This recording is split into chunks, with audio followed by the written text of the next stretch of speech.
They told her love was a luxury she couldn't afford. They told her to obey. But deep in her heart, she carried a secret, one that would change everything on the day of her wedding.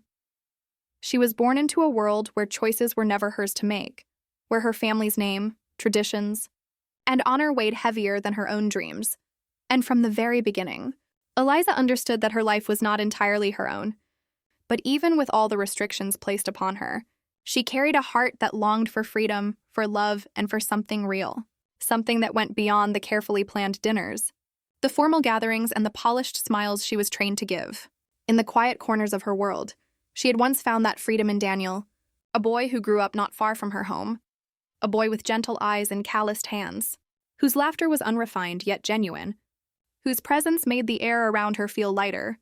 And though their worlds were different, his marked by simplicity and struggle, hers by duty and expectation, they somehow fit together like two puzzle pieces the universe itself had carved, sharing moments beneath the old oak tree by the river, whispering promises about a future that felt far away but still possible, until one evening when everything changed.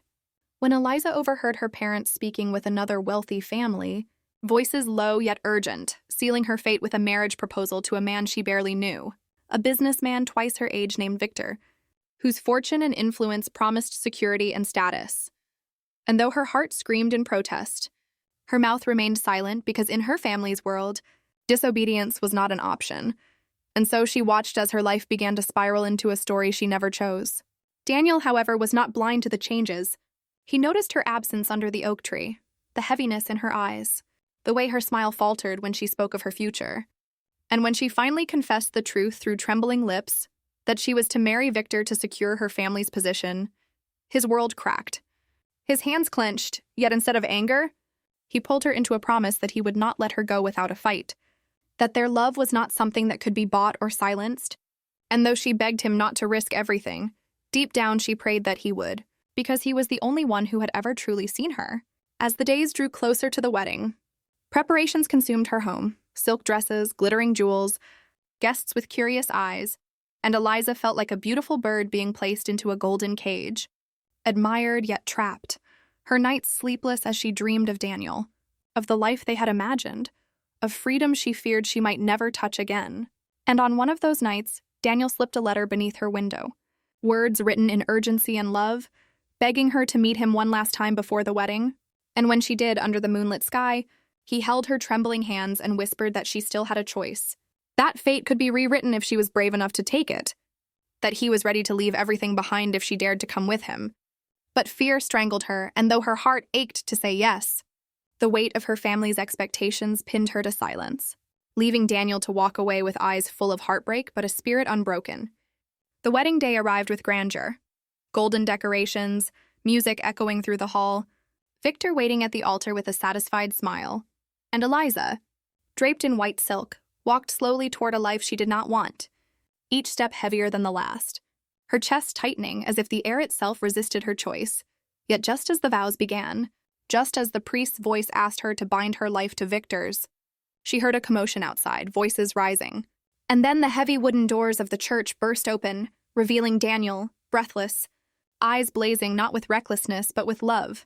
And though the crowd gasped, though her family's faces turned pale with shock, Eliza's heart surged in a way it hadn't in weeks, because here he was, the boy who refused to let love die quietly, the man who believed in her even when she was too afraid to believe in herself. Silence fell as Daniel's voice cut through the whispers, declaring that love was not something to be arranged or traded, that Eliza deserved to choose her own future, and for a moment she stood frozen, torn between two worlds, the security her parents demanded and the love her soul craved. But then, in a breath that felt like the first true breath of her life, she stepped away from Victor, away from the altar, her veil falling like a discarded chain, and she walked toward Daniel, tears streaming down her face, her decision shocking everyone yet finally aligning with her heart. Victor's pride burned, her family's fury trembled in the air, but Eliza didn't look back because in that moment, she had chosen not just Daniel but herself, her freedom, her right to love without permission. Hand in hand, they ran from the hall, chased by shouts and disapproval, but also carried by something stronger than fear, hope. And in the days that followed, their lives were not easy, for leaving behind wealth and family came with struggles, nights of uncertainty, days of hardship, But through it all, their love grew fiercer. Because every meal shared, every laughter earned, every tear comforted was real, unbought, unforced. In time, her family's anger softened into silence. Society's whispers faded. And though Victor tried to tarnish her name, the truth was undeniable. Eliza had chosen love, and love had given her a life no riches could replace. And so their story became more than just a tale of rebellion.